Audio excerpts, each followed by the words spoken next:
से बोली पशुपति नाथ बाबा की जय।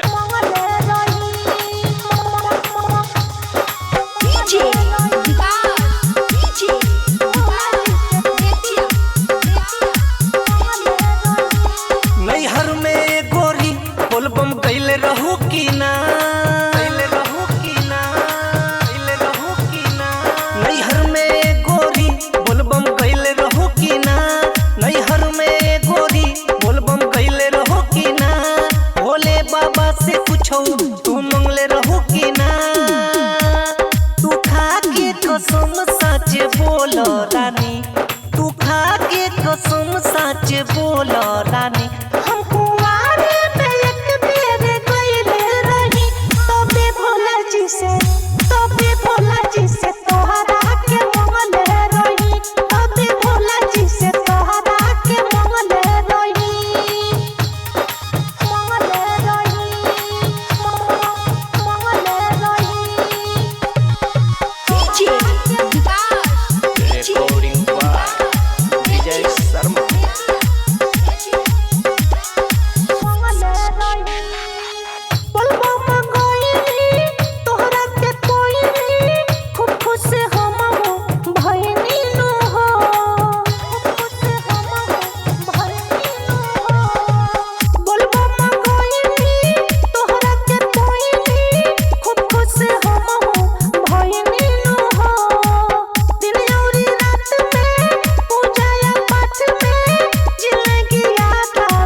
शक्ति के जन ले रही हम कुंवारे पे एक बेर गइले रही, तबे भोला जी से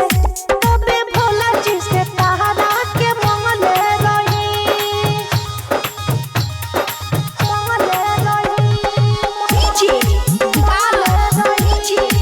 प्रेम से बोली घाटा वाला बाबा की जय।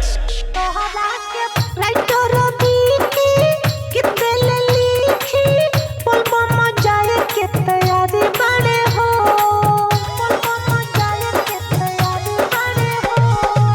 राइटर कितने ले लिखी बोलबम जाए के तैयारी बड़े हो।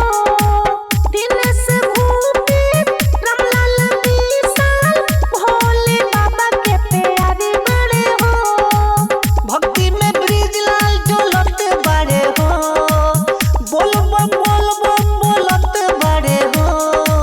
भक्ति में ब्रिजलाल डोलत बड़े हो, बोलबम बोलत बड़े हो। बोलबम जाए खातिर क्रिया हम खइले रही हम कुंवारे पे एक बेर गइले रही, तबे भोला जी से तोहरा के मंगले रही।